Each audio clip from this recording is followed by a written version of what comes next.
Okay, auzubillahi minasyaitonirrajim. Bismillahirrahmanirrahim. Assalamualaikum warahmatullahi wabarakatuh. Al-Mahmud Allahu Jalla Jallaluhu wa musalla alaihi Muhammad wa aluhu wal mad'ulahu al-bilad wa rijaluhu.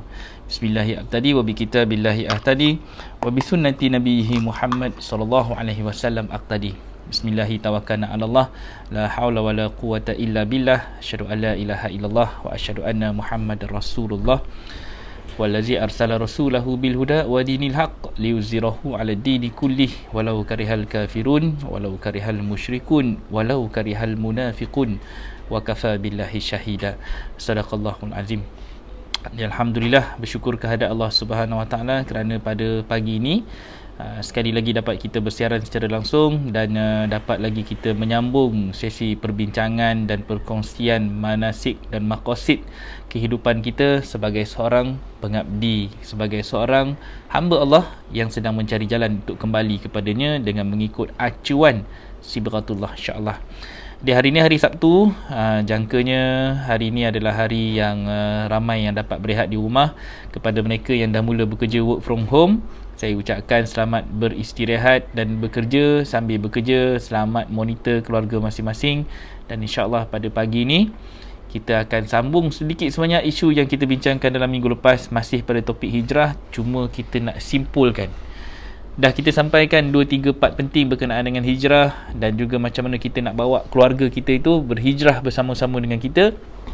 Di situlah poin yang kita nak kena ambil. Apa yang kita nak buat once kita dah nampak ilmu yang Allah dah hadiahkan kepada kita lama, 1400 tahun dahulu, ilmu yang memang sudah ada depan mata, kitab yang sudah sedia ada di dalam rumah kita, tetapi bagaimana kita nak membacanya dengan kaedah yang betul supaya dia menjadi satu strategi, satu kaedah, satu peta kehidupan yang buatkan kita kembali semula ke landasan Al-Quran dan Sunnah, insya-Allah. So hari ini saya ucapkan terima kasih kepada semua. Ramai yang dah memberikan komen. Abang Rashid, alhamdulillah masih kekal istiqomah supaya terus bersama-sama dengan kita. Sebenarnya ramai daripada kalangan kita daripada Singapura sebenarnya. Cuma PKP ni menjarakkan kita, walaupun duduk sebelah dekat-dekat saja, tapi kita tak dapat nak bersilaturahim secara fizikal. Tapi rezeki kita di sebalik itu ada hikmah dia, dapat kita bersama-sama untuk meneruskan silibus pendidikan secara online. Kalau tak ada COVID, mungkin online secara kelas online secara begini mungkin kita tidak dapat on dan tidak dapat kita buat.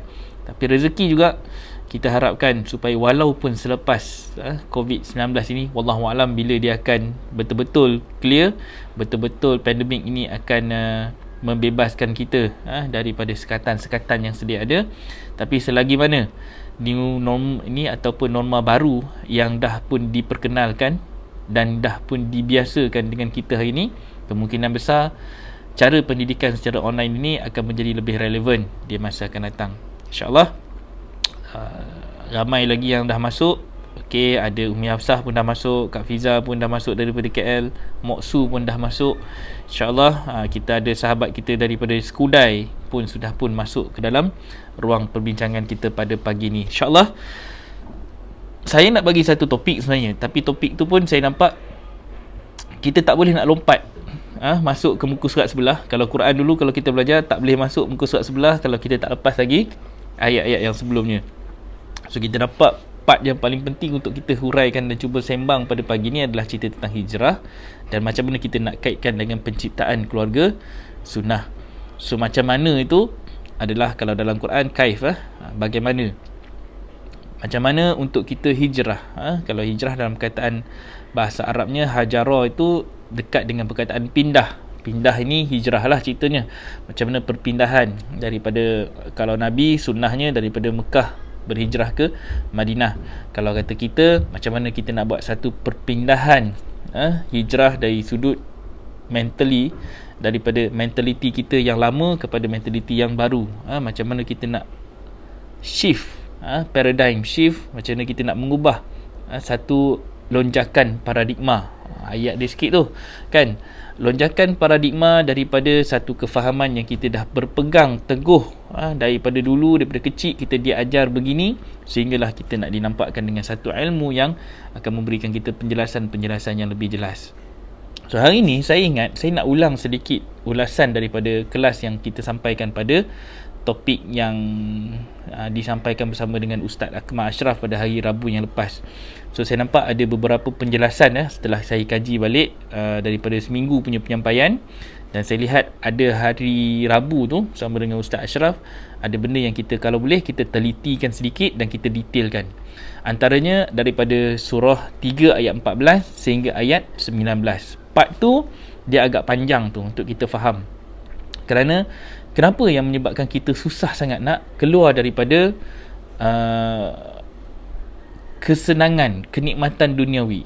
Kenapa Dajjal begitu mengikat kita dengan satu foundation yang sangat keras, dengan pegangan dan fahaman yang dah dicipta menggunakan formula yang Allah bagi dalam Quran. Maknanya di sini Al-Quran dah bagi satu jawapan, dan dia dah bagikan kepada kita apa sebenarnya yang akan menjadikan manusia ni lemah. Al-Quran dah cakap dah dalam tu. Allah kan cipta manusia, jadi Allah tahu apa yang kuat dan apa yang melemahkan manusia, apa yang menguatkan kita, apa yang akan menyebabkan kita jadi lemah, dan kemudiannya kita akan terpedaya dengan hawa nafsu kita. So Allah dah bagi dah semua itu dalam Al-Quran, formulanya. So bagaimana musuh agama pula, dia ambil apa yang ada dalam Al-Quran itu sebagai satu strategi macam mana untuk menjadi senjata melemahkan kita dalam kehidupan harian kita. So Quran dah bagi, mereka cuma ambil benda tu, convert sebagai satu action, tindakan, dan kemudian menggunakan balik apa yang Allah dah bagi peringatan. Itulah yang dijadikan sebagai senjata untuk menawan manusia yang mahu kepada, cintakan kepada dunia. Okay, so ada ayat dia 3:14 sampai 19. Alright, saya rasa saya ada simpan lagi dia punya ayat-ayat tu. Okay, kita boleh tengok 3 ayat 14. Jom kita tengok. Biar ada kena bagi masa sikit lah nak mencari sekejap. Okay, 3 ayat 14. Alright, cuba tengok 3:14. Okay, siapa yang dah jumpa boleh buka. Okay, sebelum kita pergi jauh sikit, kita layan macam ni.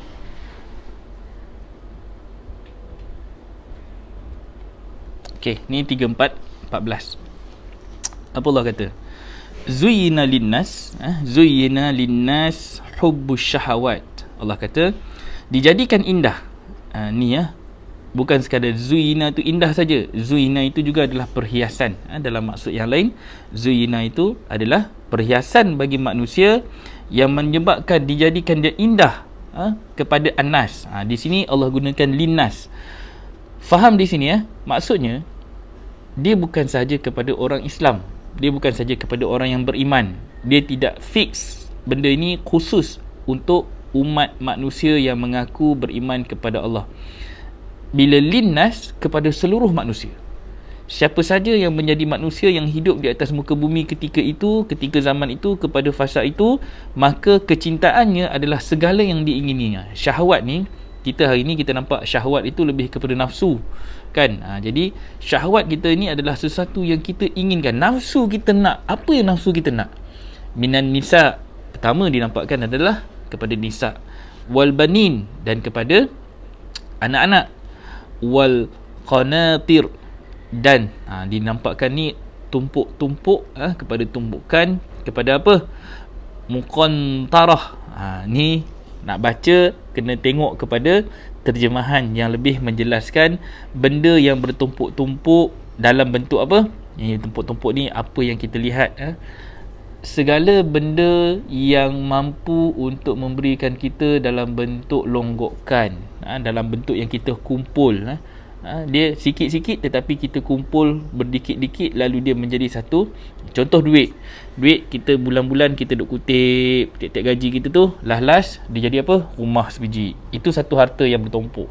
Kemudian kita kumpul pula jadi kereta, kemudian jadi tanah yang bertumpuk-tumpuk lah kan. Ada tanah dekat sana, tanah dekat sini kan, ladang sana, dusun sana, semua. Itu dalam satu contoh.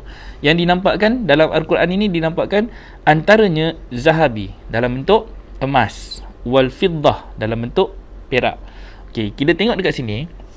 Sebab tu bila kita baca dalam surah Al-Kahfi ayat 18-19 contohnya, surah 18 ayat 19 tu dia kata wang perak. Dalam perkataan wang perak itu digunakan perkataan harfiahnya, digunakan warak, digunakan warakah. Warakah itu cerita tentang kertas sebenarnya, satu lembaran kertas. Warakah itu satu bentuk surat, tetapi diterjemahkan sebagai wang perak. Dekat sini wal fiddah, di sini baru perkataan perak yang betul. Jadi zahabi itu perkataan emas, betul emas. Wal fiddah betul-betul bermaksud perak. Okey, yang ni yang kita nak kena faham. Kemudian wal khail, ini dikatakan kuda. Kuda dikaitkan pada hari ini adalah satu kenderaan, satu bentuk transportation. Wal musawwamah, dan menjadi pilihan. Wal an'am, dan binatang ternak.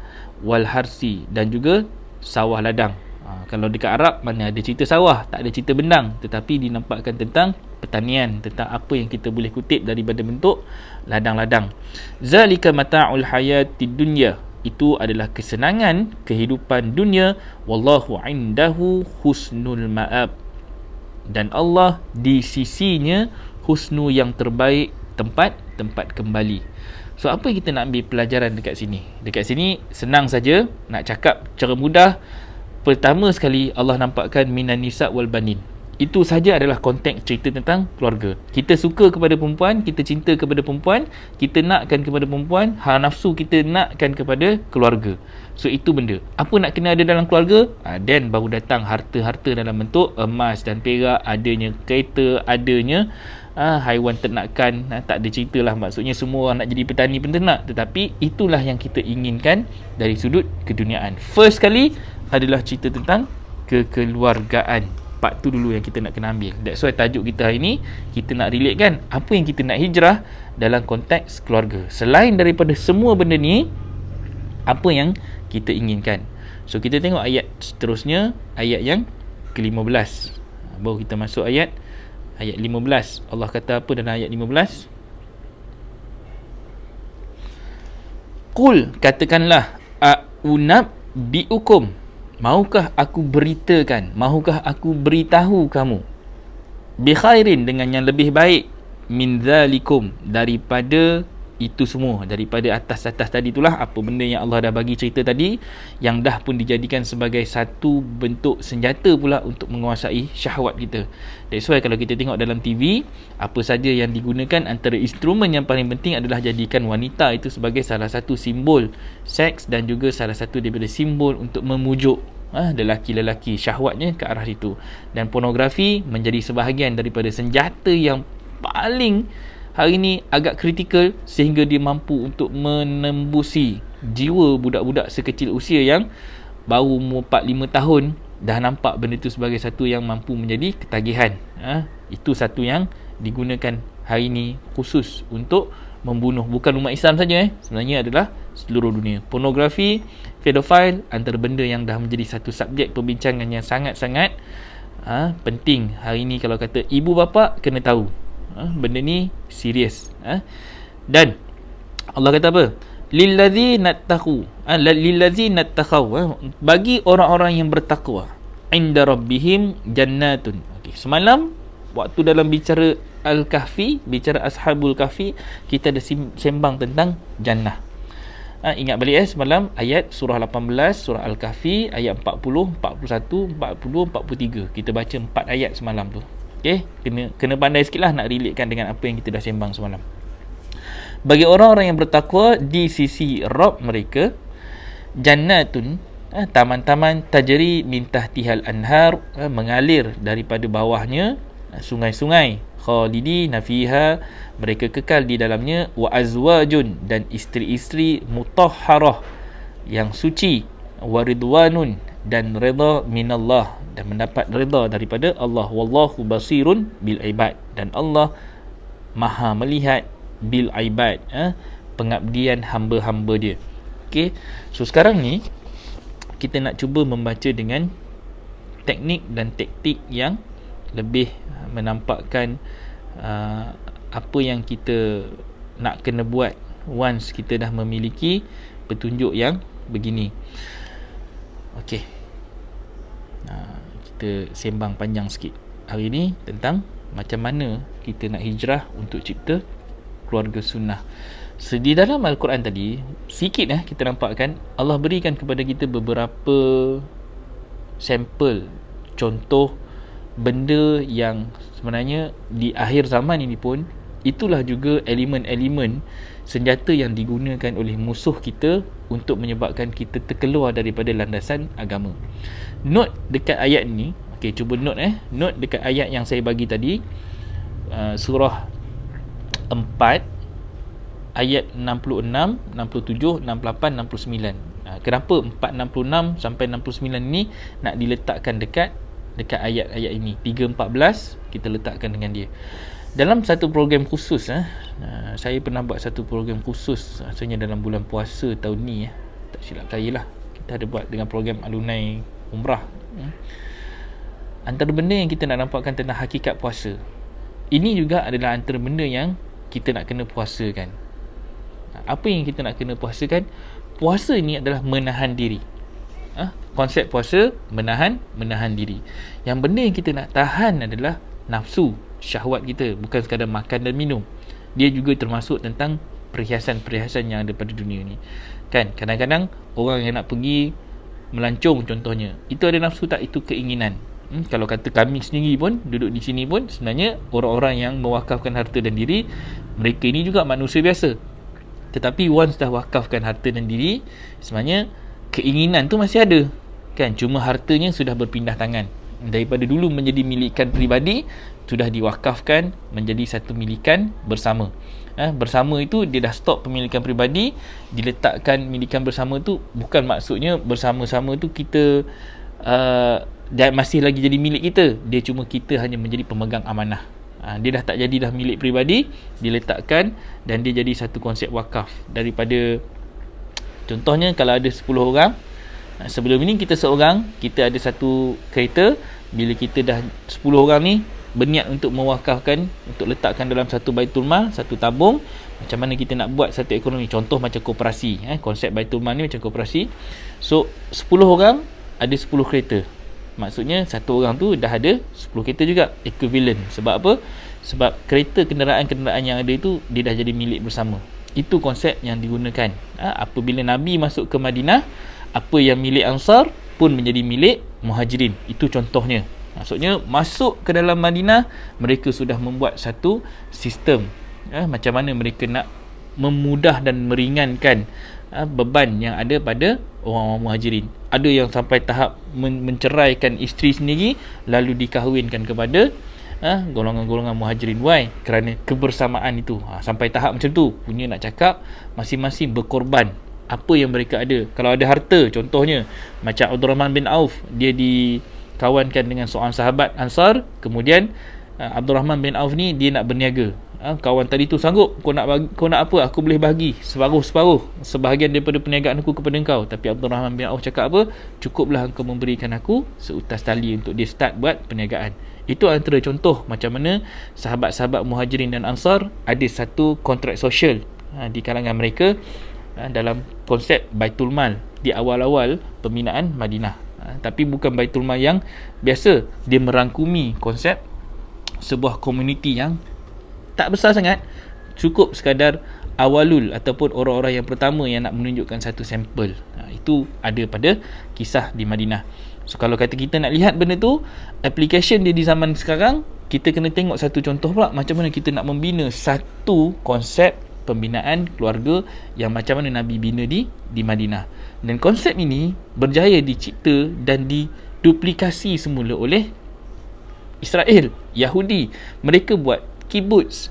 Kibbutz di Israel itu bermula pada 1909. Kibbutz pertama lah Kibbutz pertama dibina dekat mana? Di Tasik Galilei tu. Dekat kawasan tu kalau kita pergi, kita akan lalu dekat kawasan Galilei tu, ada banyak sangat kibbutz. Kibbutz Degania contohnya, ada 2 Degania, 2 kibbutz. Yang pertama 1909, kemudian ada lagi satu kibbutz yang dibina kemudiannya 1911. Antara itu adalah perubahan-perubahan, update, version yang lebih baik dibina dan digunakan sebagai pusat untuk mencipta siapa?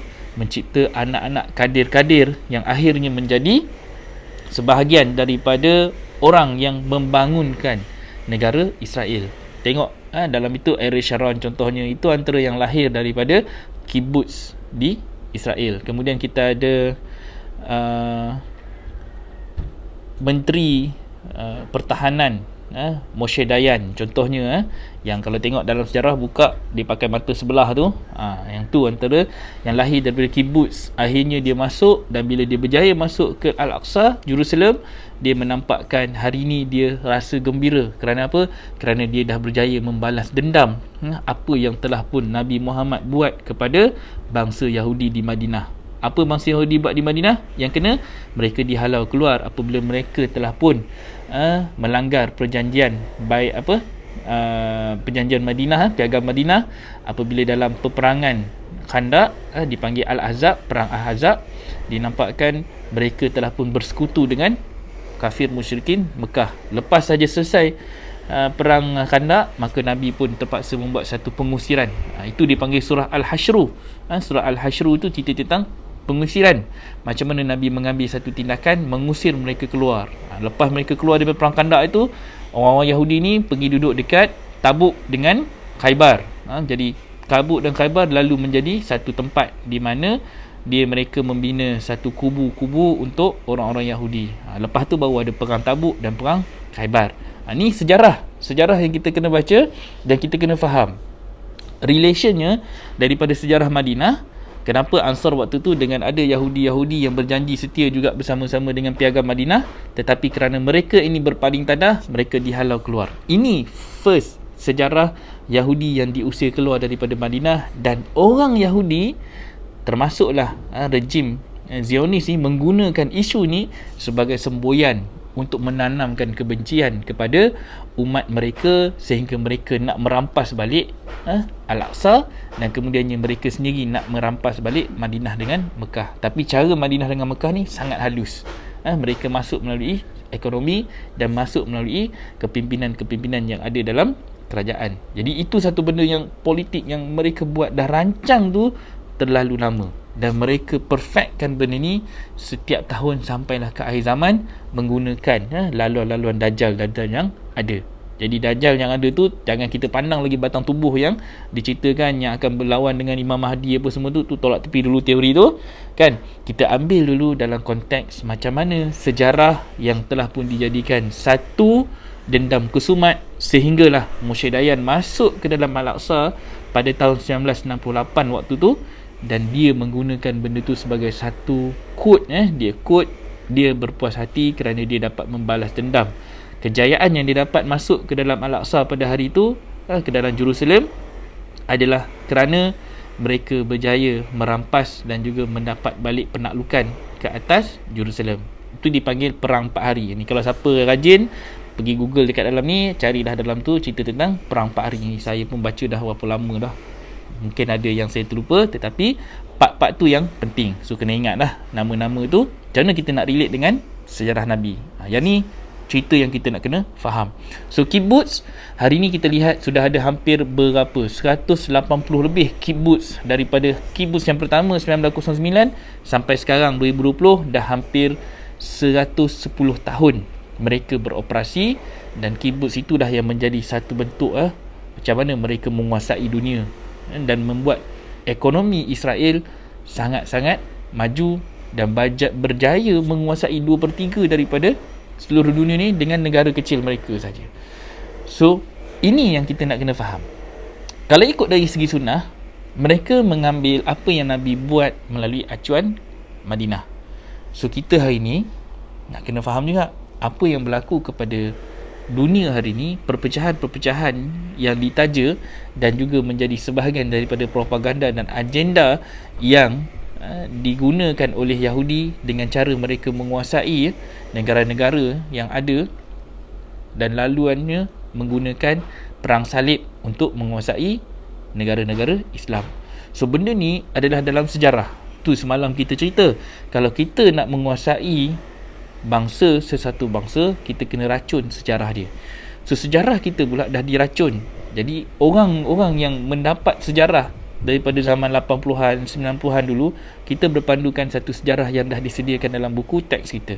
Jadi sejarah itu tidak lengkap. Sejarahnya tidaklah sejarah yang betul-betul yang seperti mana kalau kata kita mengkaji sendiri. Dia masuk universiti dah lain. Kalau kita masuk fakulti sejarah ke apa semua, itu dah lain. Tetapi sejarah yang diceritakan waktu kita sekolah dulu, ia adalah satu sejarah yang sangat limited. Kalau kata di Nusantara, Snok Agronje contohnya, orang yang begitu penting, figure yang sangat-sangat penting di dalam sejarah Nusantara yang menyebabkan pemesongan ataupun program pemesongan akidah umat Islam di Nusantara ni diteraju oleh beliau. Tetapi di dalam buku teks sejarah kita, dalam sejarah tingkatan 4, hanya ada satu saja ayat yang menunjukkan apa yang dibawa oleh Snok Agronje ni. Ni dikatakan sumbangan Snok Agronje kepada Nusantara. Diletakkan di situ, teori kedatangan Islam adalah melalui rempah ratus. Quote by siapa? Laporan daripada Snok Agronje. Itu saja dinampakkan. Tetapi backstory yang melibatkan pengaruh Snok Agronje di dalam kefahaman akidah umat Islam di Nusantara selama 5 tahun tu, daripada 19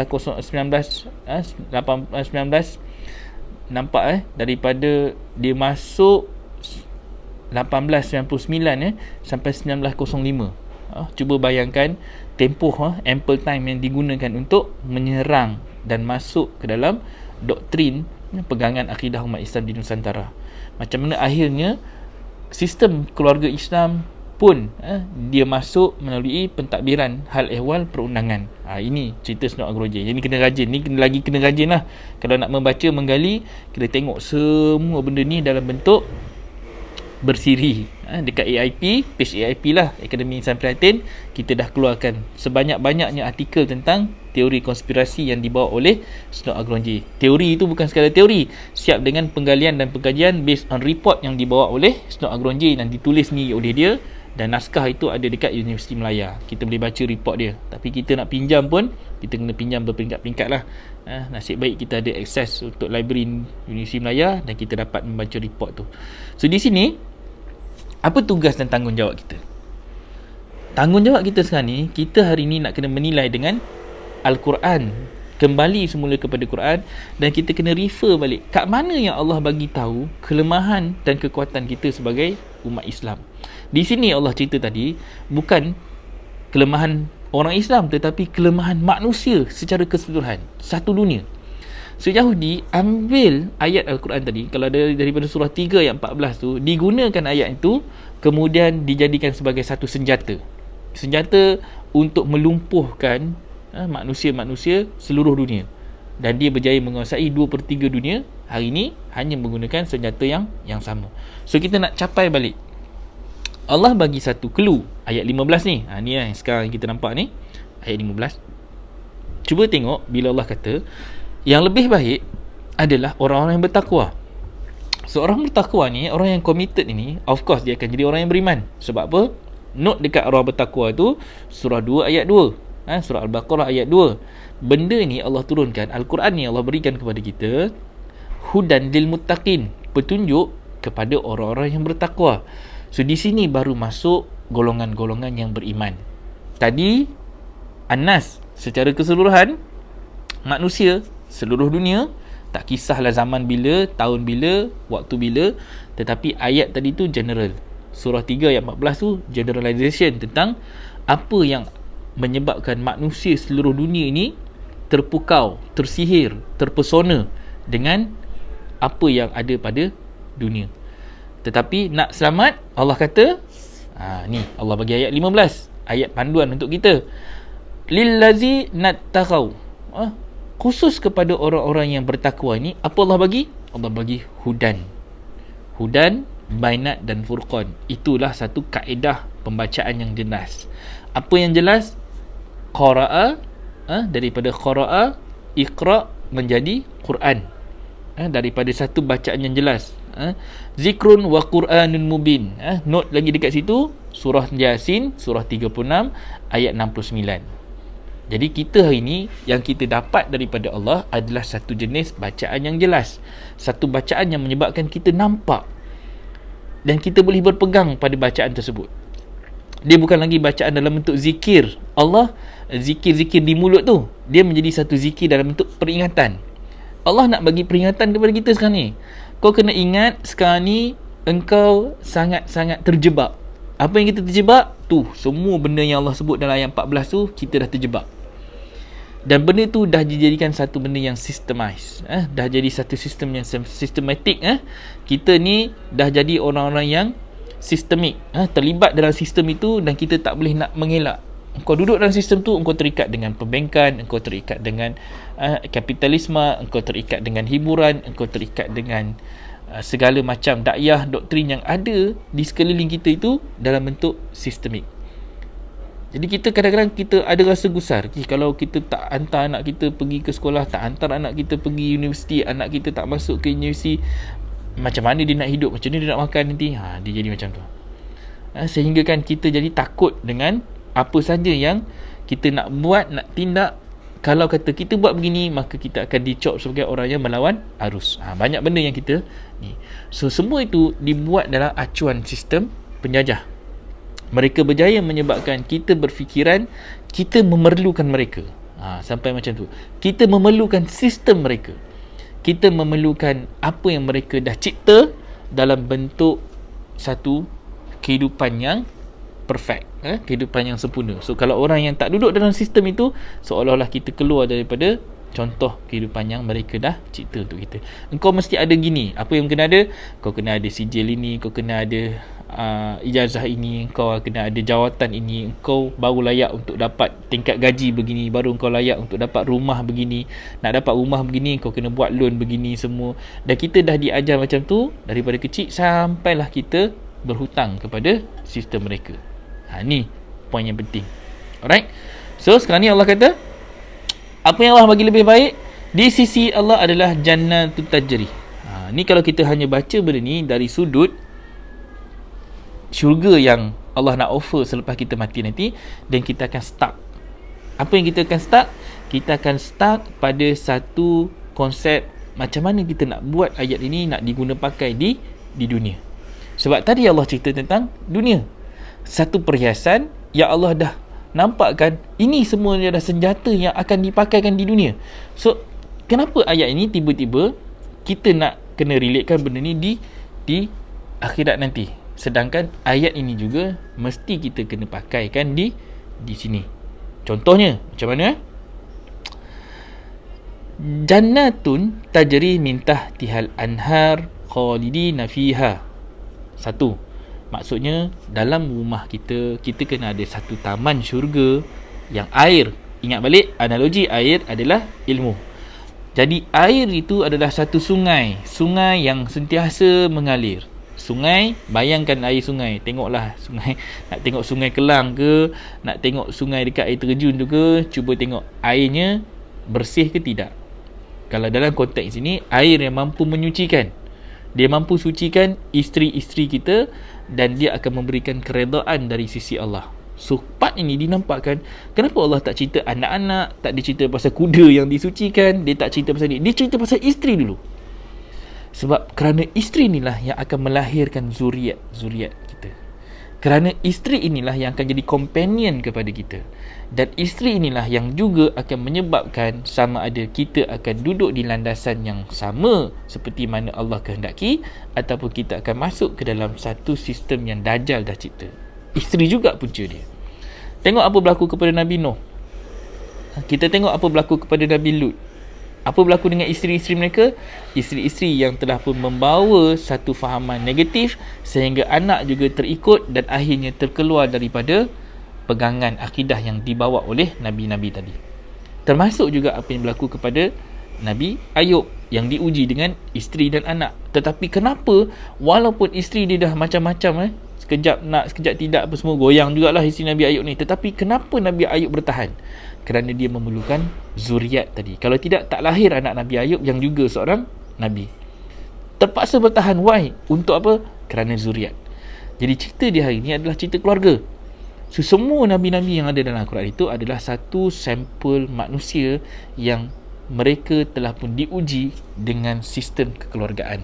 Masing-masing ada bahagian masing-masing. Nabi Nuh, Nabi Musa, Nabi Isa. Nabi Musa cerita tentang keluarga angkat.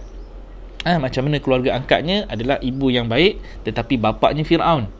Macam mana anak sendiri terpaksa bunuh berhala bapak dia. Apa berhala bapak dia? Dia sendirilah berhala yang besar tu. Dia kata ana rabbukumul a'la. So kalau dapat bapak yang Firaun, suami yang Firaun, ada tak cerita dalam Quran? Ada. So jangan ingat kita saja ada masalah yang besar. Ada manusia lain pernah mengalami masalah yang lagi besar. So ada tak benda tu? Ada dalam Quran. So semua peranan kita hari ini adalah untuk mengkaji Al-Quran dan membacanya dengan kaedah yang tepat. So projeknya yang kita buat dalam rumah tangga kita sekarang ni adalah projek mencipta syurga. Projek mencipta taman-taman. Jannah tu diterjemahkan taman-taman. Dia tak cerita syurga, dia cerita taman-taman, kebun-kebun. Semalam kita bawa cerita tentang kebun. Kebun yang mana Allah kata Allah turunkan dah kepada kita kitab, tetapi memandangkan kita tak jadi orang yang bertakwa, lalu kebun tadi tu tak menyuburkan, lalu menjadi tanah yang rata, tanah yang licin. Satu apa pokok pun tak boleh tumbuh. So begitulah kita. Kalau kata kita ni dah terlalu mencintai dunia, pokok akidah tak boleh ditanam dalam rumah kita. Anak-anak kita mungkin akan ditanam dengan pokok Dajjal. Macam mana? Anak kita mungkin boleh cakap bahasa Inggeris, budaya dalam rumah tak reti bersalam, tak reti hormat orang tua, bercakap pun dah lepas, tak ada akhlak dan adab apa semua. Kita nampak anak kita pun pakaiannya dah ikut pakaian barat. Semua itu adalah pohon-pohon akidah yang dah pun hilang, dicantas, tetapi digantikan dengan satu pohon lain.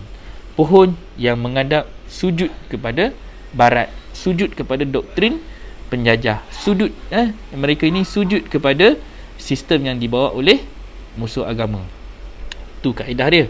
That's why kita kena faham, kalau salah satu daripada tanda-tanda Lailatul Qadar adalah pokok yang sujud. So hari itu sepatutnya waktu Quran diturunkan, kita mendapat satu nikmat ilmu yang Allah dah beri, sehingga pohon kita akan sujud kembali kepada Allah, sujud kembali kepada sistem Allah. So hari ni pohon kita ni sujud kepada pohon siapa? Pohon kita ni sujud kepada siapa? Adakah kita sujud berkiblatkan kepada Allah, ataupun kita sujud berkiblatkan kepada musuh agama? Sekarang ni doktrin. Kita cari balik keluarga kita sekarang ni. Jangan tengok keluarga orang lain, rumah tangga kita, anak-anak kita. Perhati sikap-sikap anak kita, kan? Dah lupa budaya agama Islam, dah lupa tentang konteks keluarga Islam macam mana, dah lupa macam mana nak menghormati orang tua, macam mana nak mewujudkan budaya salam, izin. Semua yang ada dalam agama kita tak ada dalam rumah tangga kita. Maksudnya rumah kita sudah tidak ada pohon, dah menjadi tanah yang licin, sudah tidak ada air yang mengalir. Kalau tengok ayat semalam, airnya sudah pun meresap, surut, kering, masuk ke dalam gua di dalam bumi. Tapi dalam konteks ini Allah kata apa? Jannatun tajri min tahtihal anhar khalidina fiha. So dalam rumah ni, dalam taman ini, airnya sentiasa mengalir, tak pernah berhenti. Ada saja ilmu yang sentiasa dialirkan, ada saja ilmu, knowledge yang dikongsikan, ada saja program-program ilmu yang menyebabkan kita jadi dekat dengan Allah dan duduk dalam ruang lingkup agama. So program yang kita kena buat dalam keluarga kita, macam mana kita nak hijrah untuk cipta keluarga sunnah ni, adalah first, kembalikan budaya ilmu di dalam rumah kita. Sebab tu siapa yang pergi umrah dengan saya, bila sampai dekat Madinah, kita akan nampakkan apa sebenarnya mesej raudah yang sebenar. Apa sebenarnya maksud raudah? Tengok mutahharatun ridwanun. Ridwan itu daripada perkataan raudah, daripada perkataan redha. Redha menjadi raudah, taman syurga yang di dalamnya ada keredaan. Di dalamnya ada satu tempat kita duduk dalam taman syurga. Ruang untuk kita duduk dalam itu berdipan-dipan, berdepan-depan, bertalaki. Suami duduk berlutut dengan isterinya nak memberikan tausiah. Cuba ingat balik waktu kita akad nikah dulu. Cuba ingat balik waktu akad nikah dulu, kan? Suami berlutut, kan? Isteri duduk depan-depan, kan sekadar sarung cincin saja, kan? Ada yang sentuh kepala, kan, nak batal lagi semayang. Kenapa benda tu berlaku? Apakah simbolik satu situasi yang sebenarnya kita nak diminta untuk duduk dengan program itu? Sebenarnya adalah program yang kita kena buat dalam rumah tangga kita. Raudah itu kena cipta dalam rumah tangga kita. Antara ruang tamu, ruang tamu ni kalau saya duduk dekat ruang tamu sekarang ni, sebenarnya adalah satu ruangan, kena ada satu mimbar. Kalau Nabi, antara rumahku dan mimbarku tu adalah satu ruang tamu. Ruang tamu Nabi tu, Nabi menerima kunjungan daripada sahabat, terima kunjungan daripada negara luar, kunjungan daripada siapa saja, Nabi akan duduk dekat situ dalam raudah untuk Nabi memberikan hujah agama, menyampaikan penjelasan agama, menyampaikan Al-Quran dalam bentuk pelaksanaan agama. Itu kerja Nabi. Di mana? Dalam raudah. So kita nak cipta raudah yang sama, raudah yang kita ada fungsinya untuk suami diangkat menjadi seorang imam, menyampaikan ilmu kepada isteri dan anak-anak yang ada dalam tu. Dia bukan duduk ruang tamu, ada televisyen yang bercakap, kita semua pakat jadi orang yang lalai duk layan TV tu. Akhirnya ilmu tidak sampai kepada kita, melainkan hiburan. So di situ kita dah gagal. Bukan tak boleh ada TV, boleh ada TV, tetapi TV itu nak dimanfaatkan sebagai elemen pendidikan yang bagaimana? Adakah jadi elemen hiburan atau menjadi elemen pendidikan? Part tu. Berita kita dengar, penting tak tengok berita? Penting. Dia akan jadi satu elemen yang bermanfaat dan bermaklumat. Tetapi apa hiburan-hiburan yang ada dalam TV, itu yang kita kena tapis dan kita kena jadikan sebagai satu alat untuk kita manfaatkan kepada pendidikan, bukan kepada hiburan. So berapa lama dah TV tu jadi hiburan? Terlalu lama. Dan memang kita diajar televisyen itu adalah hiburan. Sikit sangatlah yang layan berita, kan? Kalau kita layan berita pun pukul berapa? Berapa sangatlah percentage berita tu berbanding hiburan dalam televisyen tu. So masing-masing dah kena check balik, check and balance balik rumah tangga. Adakah rumah kita itu ada sungai yang mengalir? Sungai, ingat sungai, dalam sungai tu ada air dan air tu mesti mengalir. Dia tak boleh suami dapat air, pergi khutbah hari Jumaat, dapat ilmu, pergi tadah dah ilmu dah dapat dah air, tapi bila balik rumah tak sembang pun pasal apa yang dia dapat. Pergi ceramah, tapi suami tak boleh sampaikan ceramah kepada isteri, tak sampaikan ilmu kepada isteri. That's why isteri ni kena buat apa?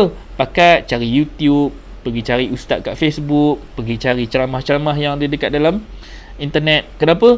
Kerana mereka dahagakan kepada ilmu. Bila nakkan kepada air, suami tak boleh bagi air, suami tak boleh bagi ilmu, maka mereka terpaksa mencari air yang ada di luar sana. Tetapi ilmu yang ada dekat luar sana pula unfiltered. Ni betul ke tidak? Ini ya ke tidak? Ini pasti ke tidak? Ustaz ni cakap macam ni, ustaz ni cakap macam ni. Kena pula tengok bicara maqasid, kena pula cakap macam ni. So mana satu yang betul? Jadi confused. Airnya bukan air yang tawar, dia menjadi air yang masin. Masin ni nak telan pahit, tahu, nak telan perit, sebab dia masin. Dia menyebabkan air yang ada dalam lautan manusia terlalu banyak. Buka Google terlalu besar, ni mana satu nak ambil ni, kan? Buka YouTube terlalu banyak, buka Facebook terlalu banyak, tapi mana satu kita nak ambil? So itulah peranan suami yang ada akal, yang mampu untuk menyampaikan, mampu untuk filter, mampu menguasai ilmu-ilmu yang ada, dan akhirnya boleh memastikan apa yang sampai ke dalam rumah tangga dia adalah ilmu yang dah bersih, suci lagi menyucikan. Sebab tu dikatakan wa azwajun mutahharah, isteri yang suci. Kalau tidak, isterinya akan tetap jadi kotor. Isterinya tetap akan menjadi isteri yang tak mampu untuk menyucikan anak-anak dia pula. Bila pemikiran kotor dah masuk dalam kepala ibu, maka yang akan keluar daripada mulut ibu pun adalah kekotoran, dan dia akan menyampaikan benda yang kotor.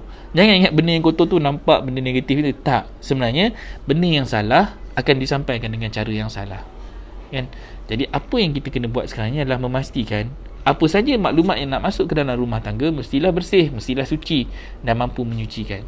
Kalau tengok Nabi Nuh, apa yang berlaku kepada Nabi Nuh adalah pemikiran isteri yang kotor tadi tu menyebabkan anaknya pun menjadi anak yang terpalit kekotoran yang sama. Tak nak beriman kepada apa yang Nabi Nuh bawa. Benda tu berlaku.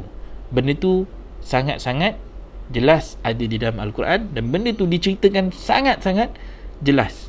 So kalau kita baca, kita akan tahu apa yang dah berlaku pada nasib keluarga Nabi Nuh. So kami diprihatin pula, kita mengambilkan tu satu sampel sunnah. Itulah sunnah yang dah pernah berlaku kepada Nabi-Nabi terdahulu, dan dia akan berlaku balik kepada zaman kita. So kita ni sedang mengikut sunnah Nabi mana? Sunnah Nabi Nuh atau sunnah Nabi Muhammad atau Nabi Ibrahim atau Nabi-Nabi yang dah berjaya menyelamatkan anak dan isteri kembali kepada sistem Allah. So part tu kita nak kena belajar, part tu kita nak kena cipta dulu. Part ni yang Allah kata wallahu basirun bil ibad. Adakah kita nak jadi hamba Allah atau kita nak jadi hamba Dajjal?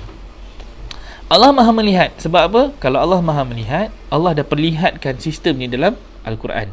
Bagaimana nak run sebagai seorang hamba Allah? Ada tak dalam ni? Dah ada dalam Quran. Tinggal nak apply saja. So kita kena cari jalan macam mana nak kuasai benda ni. Alright? Tu satu benda yang kita nak kena kongsi. Boleh faham Okey, tanya soalan siap-siap. Faham ke tidak? Kalau faham, jawab supaya saya boleh sambung kepada ayat seterusnya. Alright? So satu-satu. Kalau ada soalan, boleh bagi soalan ni. Tak ada masalah. Sekejap je dapat 5 minit Saya rasa saya cakap slow tadi. Tak adalah cakap laju sangat. Cuma kita nak make sure benda ni sampai dengan jelas. Okey, satu persatu tadi. Okey, kalau ada soalan, pertanyaan, boleh tanya. Okey, kita tengok ayat yang ke-16.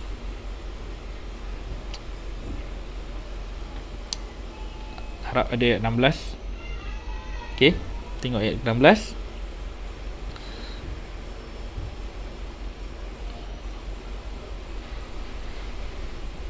Okey, ayat yang ke-16. Dah jumpa ayat 16? Okey. Allah kata apa? Allazi, orang-orang nayaqulu, yang berkata, ya Rabb, yang berkata apa? Rabbana. Ni antara orang yang berkata, Rabbana innana, sesungguhnya kami, amanna, kami beriman. Faghfir, maka ampunilah lana, faghfir lana zunubana wa qina azabannar. Jadi orang-orang yang dah nampak benda ni, dah dapat benda ni, dah jumpa benda ni, pertama sekali yang kita kena buat adalah istighfar. Benda ni kita kena sama-sama cari. Apa yang kita nak kena cari? Kita nak kena cari jalan. Cari jalan macam mana untuk kita jadi orang-orang yang sangat-sangat kembali semula kepada perintah Allah. So tak boleh buat apa? Jalan untuk kita kembali kepada Allah hanyalah melalui istighfar. Sebab kita nampak tadi surah 3 ayat 14 sudah jelas. Semua itu adalah skop yang Allah bagi tahu mencakupi syahwat manusia. Benda yang memang dah menyebabkan kita tak jadi hamba Allah. Tadi Allah Maha melihat bil ibad. Allah cakap tadi tu, Allah Maha melihat apa yang kita buat di dunia ni, kita mengabdikan diri kepada siapa. So sekarang ni semua yang saya cerita dekat 3.14 tadi tu adalah sistem-sistem yang menyebabkan manusia mengabdikan diri kepada kecintaan dia kepada duniawi, kepada manusia. Dia tak jadi dah jadi hamba isteri, jadi hamba manusia, jadi hamba kepada anak-anak. Apa anak-anak semua dia bagi, tak boleh buat apa dah. Itu antara benda yang menyebabkan kita jadi leka dan lalai dan terpengaruh dengan sistem yang manusia dah cipta, sistem yang musuh-musuh agama dah cipta. So Allah bagi satu cara dan kaedahnya. Pertama, kita kena jadi orang yang bertaubat. Faghfirli, jadi orang yang istighfar dan mengampuni dosa-dosa kita, dan kita nak waqina azabannar. Jadi azab ini, azab yang sebenarnya bukan lagi dekat neraka tu. Azab tu dalam rumah tangga kita. Kalau rumah tangga kita tak ada air yang mengalir tadi, tidak ada jannah, tidak ada syurga, sebenarnya rumah tangga kita adalah neraka. Ni nak tengok ayat ni, kita tengok di dunia, aplikasinya di dunia. Jangan kita bandingkan di luar lagi. Jangan kita bandingkan, oh tak apa, ni cerita pasal neraka dekat sana nanti, ni cerita pasal syurga dekat lepas kita mati nanti. Ambil dulu Quran ini sebagai satu formula kehidupan di dunia. Then baru kita senang, kita nak letakkan kita ni dalam keluarga yang bagaimana. So Allah kata apa? Siapa yang akan mendapat jalan ini? Iaitu orang-orang yang sabar, as-sabirin, was-sadiqin, wal-qanitin, wal-munfiqin, wal-mustaghfirin bil ashar.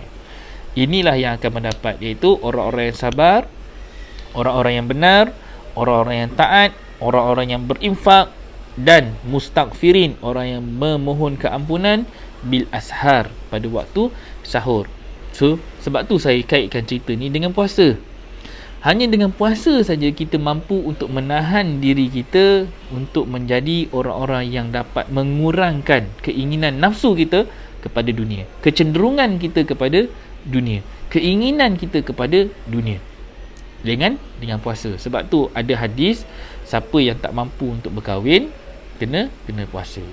Jadi bukan cerita kahwin saja, dalam banyak urusan. Sebab tadi yang first tadi, kecintaan kita kepada wanita, itu dulu. part tu lepas dan kita mudah. Sebab apa? Bila kita dah nak sangat kepada perempuan, kan, keinginan kita kepada, kita mula kumpul harta, kita mula nak tunjukkan itu, nak tunjukkan ini hanya untuk mendapatkan wanita. Di wanita itu adalah salah satu daripada panah syaitan. Itu hadis lah, bukan ayat Quran, itu hadis. Okay, so part ni kita nak kena faham, wal munfiqi nawal mustaghfiri nabil ashar. Jadi Allah kata apa? Wa mimma razaqnahum yunfiqun. Ini ciri-ciri orang yang beriman dalam surah Al-Baqarah, surah 2 ayat 3, 4, 5, 6 sampai 2, 3, 4, 5 ni cerita tentang ciri-ciri untuk jadi orang yang berjaya. Antaranya wa mimma razaqnahum yunfiqun, dan apa saja yang mereka dapat, apa saja yang Allah rezekikan, mereka jadi orang-orang yang menginfakkan balik kepada agama. So part tu was mustaghfirin, kita nak jadi orang yang memohon keampunan. Okay, then baru kita jumpa ayat ke-18. Okay, jom kita tengok ayat 18. Apa Allah kata ayat 18?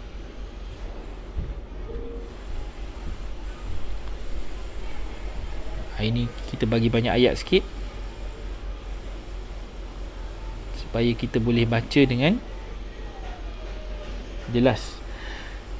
Syahidallah, menyaksikan Allah, annahu la ilaha illa huwa wal malaikah wa ulul ilmi qa'iman bil qis. So sekarang ni, ini ada satu tips. Apa tips?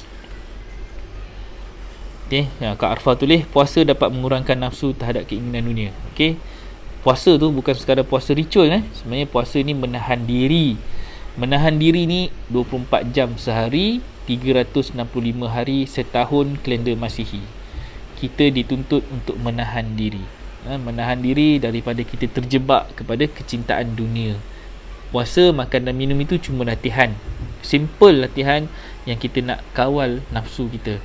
So kalau makan dan minum pun tak lepas, macam mana kita nak kawal makan minum yang lebih besar? Macam mana kita nak makan anak kita? Macam mana kita nak makan kebatilan isteri kita? Part tu yang kita nak kena belajar. So di sini terkait dengan rukun Islam yang pertama. Syahidallahu annahu la ilaha illa huwa wal malaikatu wal ilm wa ulul ilmi qa'iman bil qis. Cerita dia sekarang ni, kita nak dijadikan sebagai orang yang diberikan ilmu untuk menegakkan keadilan. So kita nak jadi orang yang dah dapat ilmu, dia duduk dalam syurga, jannatun, yang diberikan satu taman-taman yang mengalir airnya. So air ni kita dapat, ilmu yang kita dapat ni bukan nak buat kerja lain. Dapat ilmu Al-Quran ini adalah untuk kita menegakkan balik keadilan. Apa yang kita nak bagi adil? Adil ni cerita meletakkan sesuatu pada tempatnya. Zalim meletakkan sesuatu bukan pada tempatnya. So sebelum ni kita meletakkan Al-Quran bukan pada tempat yang betul. Kita letakkan dunia bukan pada tempat yang betul. Dunia kita kejar, sepatutnya dunia ni duduk di belakang, akhirat yang kita kejar. So kita nak betulkan balik, kita nak tegakkan, kita nak berlaku adil balik. Kerana selama ni kita zalim. La ilaha illa huwal azizul hakim. Tidak ada Tuhan melainkan Dia yang maha perkasa dan bijaksana. So kita pinjam kebijaksanaan Allah itu untuk memperkasakan diri kita. Macam mana nak pinjam kebijaksanaan Allah itu? Dengan kita jadikan Dia satu-satunya sembahan. Bukan lagi kita jadikan manusia itu sebagai sembahan, dunia itu sebagai sembahan, harta kita sebagai sembahan, anak-anak sebagai sembahan, kereta kita tu sebagai sembahan, pemilikan kita, harta yang bertumpuk-tumpuk itu sebagai sembahan. Kita tidak menjadikan lagi emas itu sembahan, wang perak itu sembahan, dan apa saja yang ada dalam rumah kita itu sebagai sembahan. Tu cerita dia. Bila Allah kita kembalikan, maka Allah akan memberikan kita kekebalan, perkasa. Dia akan perkuatkan kita, dia akan kuatkan ilmu kita, kefahaman kita, akidah kita. Dia akan menjadikan kita bijaksana dengan nas, dengan dalilnya, dengan apa yang Allah dah berikan melalui kitab dan sunnah itu sebagai satu sumber ilmu untuk kita jadi orang yang bijaksana. Nas, bercakap dengan nas, maka kita akan jadi orang yang bernas. Bernas, bijaksana, bernas, berhujah dengan nas. Okey. Kemudian lihat ayat seterusnya, ayat 19. Innad-dina indallahil Islam. Sesungguhnya agama di sisi Allah itu adalah Islam. Wa ma ni perkataan penting ni, wa makhtalafal ladzi, dan tidak berselisih orang-orang yang diberi kitab, illa kecuali min ba'di, sesudah ma apa ja'ahum, datang kepada mereka ilmu baghyan bainahum, kedengkian di antara mereka, wa man yakfur bi ayatillah, dan siapa yang ingkar terhadap ayat-ayat Allah, fa innallaha hasari'ul hisab, maka sesungguhnya Allah sangat cepat perhitungan dia. Sekarang ni begitulah ayat yang kita nak kena faham, begitulah ayat yang kita nak kena jelas. Sebab apa? Sebab di sini ada satu poin penting yang Allah nak bagi tahu kita. Sebenarnya kita hari ni Allah dah berikan kepada kita satu formula. Allah bagikan kepada kita kitab, tetapi bila kita berselisih, mana boleh, tak adalah, mana ada, kita kena buat macam ni, ustaz tu kata macam ni, kawan ni cakap macam ni, buku teks kata macam ni, saya dengar daripada pakar motivasi cakap begini. Ini semua adalah tanda-tanda perselisihan. Suami cakap macam ni, Al-Quran cakap macam ni. Perselisihan tak? Kata-kata suami dengan Allah, perselisihan. Suami sendiri pun berselisih. Part ni yang kita nak kena baca, part ni yang kita nak kena faham. Hari ni kita berselisih kerana ilmu. Doktrin kita dengan doktrin Allah berselisih. Allah cakap A, kita buat B, berselisih. Kehidupan kita hari ni, yang kita rasa kita dah dapat dalam kehidupan yang sempurna, yang perfect, kita dah ada keluarga, kita dah ada anak, kita dah ada isteri, suami, kita dah ada pekerjaan, kita dah ada harta, semua berselisih dengan apa yang Allah dah cakap dalam Quran. So nak dapat yang hak, kita kena kembali balik mengkaji Al-Quran, memahami Al-Quran, kita kena faham Al-Quran. Di sini cara macam mana kita nak hijrah dan kita cipta balik keluarga sunnah. Ada 25 Rasul. 25 Rasul itu membawa sunnah ta-rasulih. Di situ kita nak cipta balik yang mana satu sunnah yang betul, yang sebenarnya baik untuk kita di zaman kita. Apa saja yang ada dalam tu kita gunakan berdasarkan nas yang Allah dah bagi dalam Quran. Gunakan semua itu sebagai satu ilmu yang Allah bagi kat kita. Itulah inna dina indallahil Islam. Itulah sistem. Din itu sistem. Din itu cara hidup. Din itu adalah agama yang Allah redha. Sebab tu tadi Allah cakap awal-awal, Allah kata isteri-isteri yang disucikan dan redha. Allah redha agama apa? Allah redha inna dina indallahi Islam. Allah redha engkau guna pakai sistem Islam yang sebenar.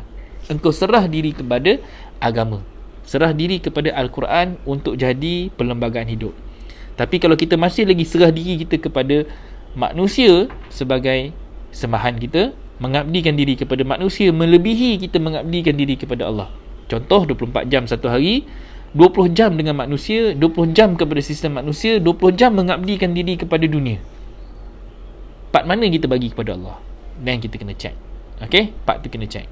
Sehinggalah Allah kata, min ba'di setelah datang, sesudah apa yang datang kepada mereka itu ilmu, dah dapat dah ilmu, baghyan bainahum, engkau jadi orang yang dengki. Ni cerita hasad, dengki manusia. Apa yang berlaku kepada Abu Jahal, Abu Lahab, Abu Sufyan, semua geng-geng Abu lah ni, kan? Bila mereka ni jaki, tahu, dengki dengan Nabi Muhammad, sebab dia tahu once Nabi Muhammad dah bawa kebenaran ini, habis dia orang dah tak boleh jadi dah memanda-memanda menteri di Mekah. Kerana apa? Kerana kuasa itu akan ditopel oleh agama. Agama akan meletakkan semua manusia adalah sama kecuali yang bertakwa. Maka hilanglah darjat dia. Darjat di sisi manusia ni. Darjat dia sebagai pemimpin, darjatnya sebagai Fir'aun, darjatnya sebagai Haman, sebagai Qarun. Qarun tu orang yang paling kaya. Orang yang paling kaya, ada harta, dah hilang lah. Sebab apa? Nanti bila agama datang, kita kena wakafkan, kita kena zakatkan, kita kena infakkan, kita kena bersedekah. Dah jadi takut dah. Once agama dia datang, banyak benda yang agama ni akan jadi auditor, yang akan audit kita punya apa yang ada pada kita dari sudut harta dan kekayaan. Dah mula takut. Padahal agama tu nak cipta satu sistem yang simbiosis. Dia mampu untuk menyebabkan yang kaya mampu untuk menyenangkan yang miskin, yang mampu untuk memberi kepada fakir, mampu digunakan kepada golongan-golongan asnaf-asnaf, anak yatim. Banyak benda yang kita nak kena buat dengan sistem yang cantik. Tapi sistem yang cantik ini, siapa buat? Semua kembali kepada kibbutz. Patah balik macam mana Israel berjaya buat duplikasi daripada sistem di Madinah. Kita nak kena kejar balik ni. Kejar macam ni, kita nak kena membina balik agama berdasarkan perintah Allah yang Allah wahyukan tadi. Baghyan bainahum ni first kena buang. dengki dekat kawan ni, dengki dekat kawan sana. Dengki itulah yang menyebabkan kita jadi orang yang berpenyakit hati. So note, bagian bainahum ini nak kena berawat dengan mana? Nak kena rawat dengan surah 10 ayat 57. Surah Yunus 57. Kena nota kat situ lah. Bagian bainahum tu 10:57. Al-Quran itu dijadikan sebagai syifa, penawar untuk merawat penyakit-penyakit yang ada dalam dada manusia. Penyakit yang nak dirawat ni bukan kecil manis apa semua. Dalam dada manusia tu ada penyakit hati yang kita nak kena rawat. Itulah bagian bainahum.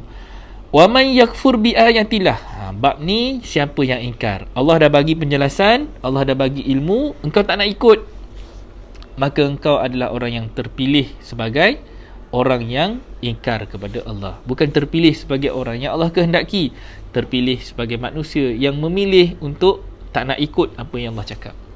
So kalau kita jadi seorang isteri, suami kita tak nak ikut apa yang agama suruh, itu pilihan suami. Kalau kata kita dah cuba sampaikan, kita dah berikan macam-macam hint, kita dah berikan petunjuk, kita dah beri penjelasan, tetapi suami tetap tak nak ikut, itu tak boleh buat apa.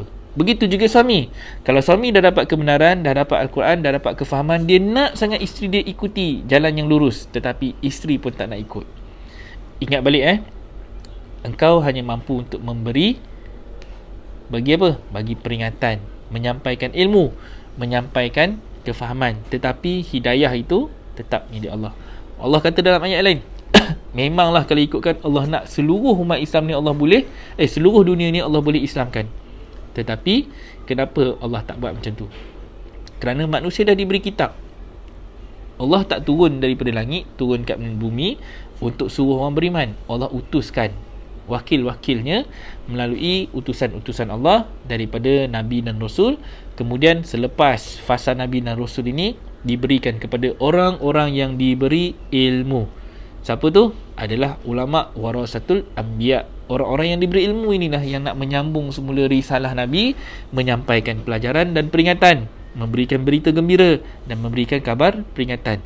Tapi kalau orang tak nak ikut, orang tak mau ikut, sama macam bicara maqasid inilah, kita sembang hari-hari khasnya untuk mengajak manusia kembali menjadi orang yang beriman. Beriman kepada Allah dan ingkar kepada Taghut. Note kat situ surah 5 ayat 60, note juga surah 2 ayat 256. Senang nak baca, kan? Bila kita baca macam tu dan kita tahu ayat-ayat ini macam mana kita nak menjalankannya dengan kefahaman. Alright.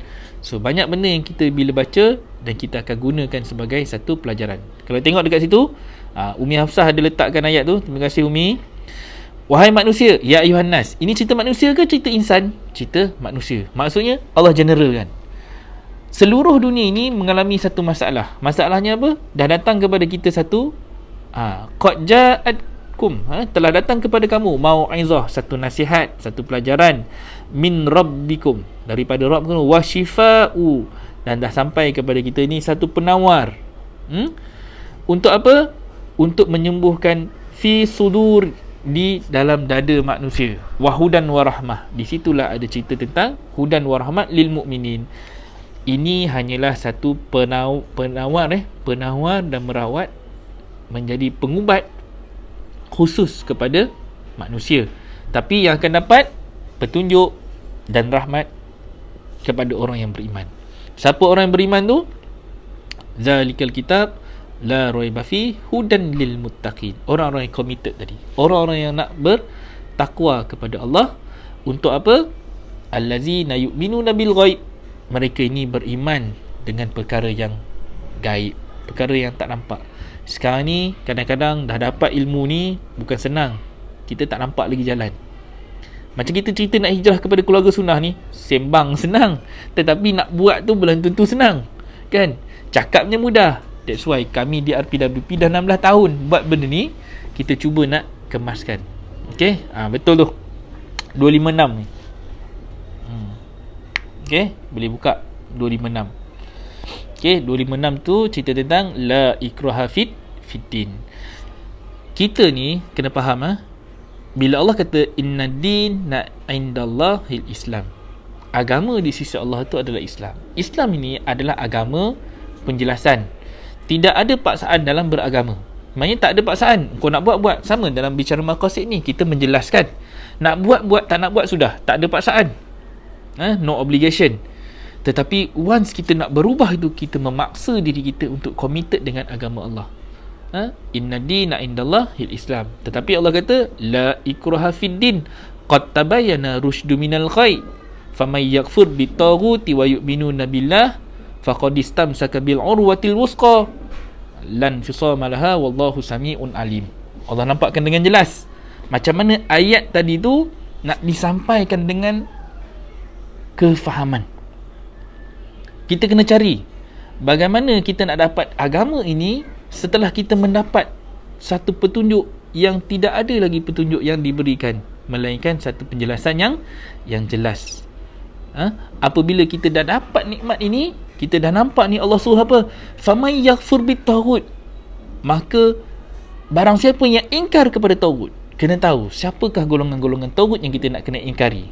Semua manusia-manusia yang melampaui batas, yang cipta sistem-sistem yang menyebabkan kita semua akan masuk ke neraka, cipta-cipta dunia yang hari ini akan menyebabkan kita dalam keadaan porak-peranda, keluarga yang tak tahu lagi dah kefahaman agama, semua itu adalah hasil daripada tangan-tangan taghut. Daripada pemimpin sampailah sekecil-kecil pemimpin dalam rumah tangga, itulah boleh jadi ejen kepada taghut. Dan kita nak jadi macam mana Allah dah jelaskan kepada kita dengan lengkap ayat-ayat Al-Quran. Tu Umi dah tolong kita. La ikraha fiddin qad tabayyana rusydu minal ghayy faman yakfur bitaghut. Dinampakkan kat situ, bila dah datang kepada engkau qad tabayyana rusydu minal ghayy, bila dah sampai kepada kat engkau ni penjelasan tabayyana, sungguh-sungguh satu penjelasan itu dah sampai kepada engkau daripada yang sesat, daripada jalan yang lain, jalan yang salah, jalan yang lara, maka barang siapa yang ingkar kepada taghut, Allah suruh kita jadi orang yang kafir. Faman yakfur, barang siapa yang kafir kepada taghut. Yang ni Allah suruh kita jadi orang yang taghut. Ni cerita hijrah. Macam mana kita nak hijrah dan cipta keluarga sunnah, keluar daripada apa yang taghut cipta, Dajjal cipta, dan kita masuk kepada sistem Allah yang sebenar. Tetapi dengan kerelaan. Nak hijrah dengan rela. Sebab Allah cakap, Allah tak paksa. Nak buat, tak nak buat sudah. Kalau kita buat raudah dalam rumah tangga kita, suami bangkit menjadi imam yang betul, menjadi khatib yang menyampaikan khutbah. Ingat balik, kita akan nikah daripada hari pertama akad nikah sampailah hari ini, berapa kali kita dengar khutbah nikah daripada suami? Sekali itu saja. Itu pun mungkin bukan suami yang bagi khutbah nikah, imamnya bagi, kadi yang bagi khutbah nikah. Bila suami menjadi rijal yang menyampaikan khutbah kepada isteri dia. PKP baru-baru ni mungkin kita sempat dengar suami bagi khutbah dalam khutbah Jumaat, waktu sembahyang Jumaat. Hari lain ada lagi khutbah, seminggu sekali ke ataupun tiap-tiap hari. Peranan suami menyampaikan ilmu kepada isteri-isteri dan anak-anak. Ada tak kita buat benda tu? So ini bukan paksaan, tetapi siapa buat, dia akan dapat nikmat ini. Okey, itu poin yang kita nak nampakkan. Part ni masing-masing ada peranan, masing-masing ada tanggungjawab, dan kita nak kena pastikan kita membuatnya dengan ilmu, bukan kita buat dengan nafsu. So insya-Allah kalau kata kita jadi orang yang beriman, kita jadi orang yang bertakwa, kita akan mencari jalan bagaimana kita nak melaksanakan titah perintah Allah ni menggunakan ayat-ayat yang ada di dalam Al-Quran. Bukan kita reka-reka, tetapi kita buat kerana kita memaksa diri kita ni untuk kembali semula ke jalan yang lurus. Sebab tu kita kena paksa. Sebab Allah dah cakap dah, 466 tu sama ada engkau bunuh diri atau keluar daripada kampung. Sebab tu kita kena buat dua jalan yang kita kena cari, bunuh diri atau keluar kampung. Bunuh diri ni beriman kepada Allah, dan kemudiannya kita keluar daripada zon selesa kita, masuk balik kepada sistem Allah. Ayat 466, 67, 68, 69. Barang siapa yang buat tu, Allah kata dia akan mendapat ganjaran yang baik. Apa ganjarannya? Dia akan mendapat jalan yang istiqomah tadi, jalan yang lurus, nikmat yang diberikan kepada siapa? As-siddiqin, an-nabiyyin, was-siddiqin, wasyuhada'i, was-salihin. Sebab tu wasyuhada' itu Allah sebut dalam ayat tadi, surah 3 ayat 19 tu, Allah nampakkan 18-19 tentang Allah menjadi saksi kepada kerja buat kita. Alright. Okey, terima kasih kepada semua yang memberi komen. Dah 1 jam dah. Okey, ada tanya pendapat ni Kak Zuraini Zulkafli. Ustaz, saya nak minta pendapat. Macam mana Ustaz cakap suami mesti didik isteri dengan ilmu yang benar agar isteri boleh didik anak-anak? Macam saya yang bertanggungjawab sebagai ketua keluarga, saya yang kena sampaikan ilmu tu. Ya, betul. Atau saya boleh rujuk anak-anak untuk dididik dengan lebih baik oleh mereka yang lebih arif. Saya simpan niat nak hijrah kepada keluarga sunnah, cuma fikir kot tak mampu nak buat semua. Okey, simple. Kalau ikutkan suami yang sudah tidak ada, maka peranan itu kembali kepada isteri. Sebab tu kalau kita ikutkan, apa yang berlaku pada Hajar? Hajar yang mendidik Ismail. Bila Ibrahim telah pun bergerak kembali semula ke Al-Aqsa waktu tu untuk menguruskan urusan agama, yang ada yang mendidik Hajar, yang mendidik Ismail tu hanyalah Hajar. So tanggungjawab Hajar ni, sebelum suaminya Ibrahim meninggalkan dia, Ibrahim dah menyimpan segala doktrin-doktrin agama tu, dah dimasukkan ke dalam Siti Hajar. Semua fahaman-fahaman agama, kalau ikut waktu tu, suhuf Ibrahim itu dah diberikan kepada Hajar untuk dia memahami apa tanggungjawab dan peranan dia nak mendidik Nabi Ismail. So kalau kata suami dah kematian suami, dah tak ada suami, maka tanggungjawab isteri juga adalah untuk mencari ilmu, mendapatkan kefahaman, dan tetap juga kena mendidik seorang anak dengan acuan tangan kita. Boleh kita hantar ke sekolah, boleh kita tetapi macam tadilah, mak tetap kena menjadi litmus paper dengan Al-Quran untuk double check. Kalau kami di Prihatin, kita ada lembaga syura bapa-bapaknya, kita ada lembaga syura ibu-ibunya, kita ada lembaga syura anak-anaknya. So aliran ilmu tadi tu setiap hari ni berlaku dalam hari-hari dalam rumah tangga kita ni, dalam Prihatin ni. Bapak-bapak akan syura, akan rumuskan apa yang kita dapat daripada semua masalah-masalah yang ada setiap hari ni. Anak tak dengar cakap, disyurakan. Anak langgar perintah, disyurakan. Anak tak beradab, disyurakan. Anak akhlak buruk, disyurakan. Anak ada masalah kat sekolah, disyurakan. Semuanya disyurakan, dan kemudian input syura itu dialirkan kepada ibu-ibu, dan ibu-ibu ambil input tu. How pula ibu-ibu nak confront dengan anak-anak, nak tolerate dan juga nak bantu anak-anak tadi.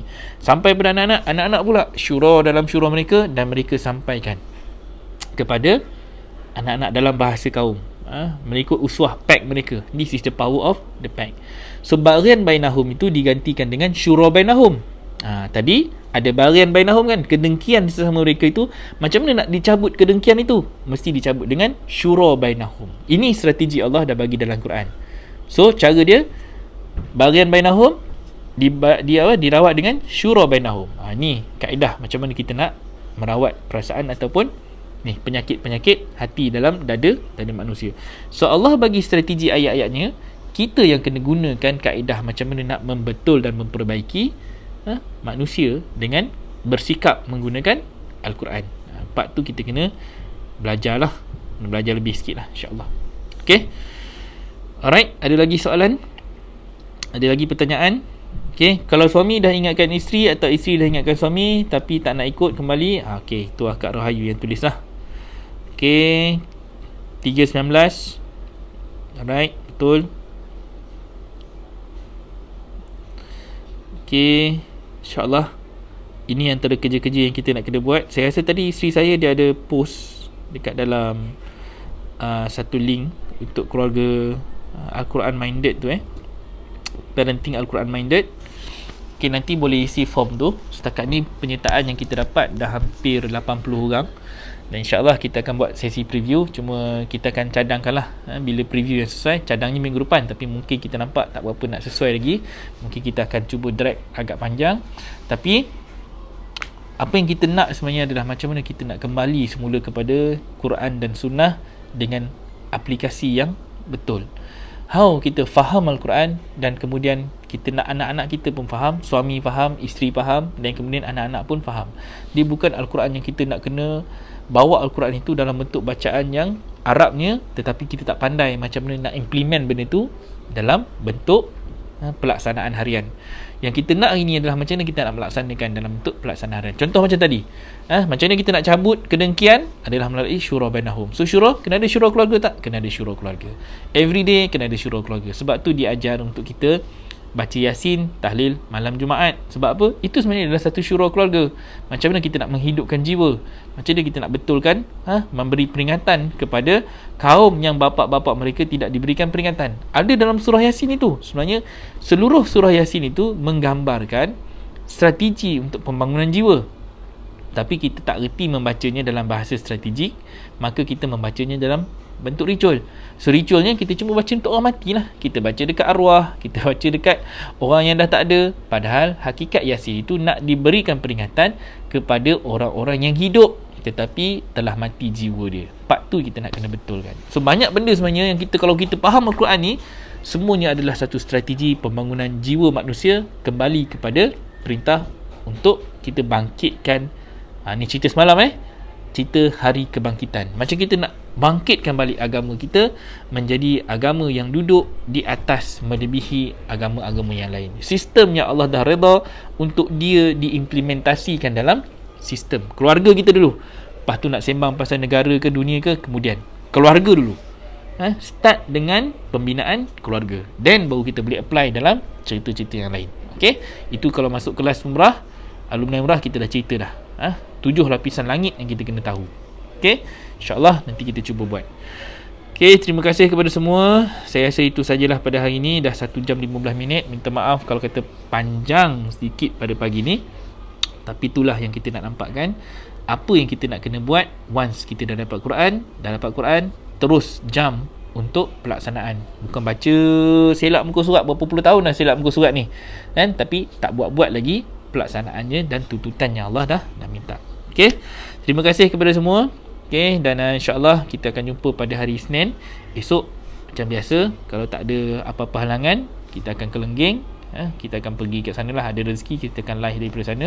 InsyaAllah kita akan tunjukkan apa yang mampu untuk kita update perkembangan kita di sana nanti. Alright, saya tunggu kesan dan pesan Abang Suhaimi dengan Kak Ros.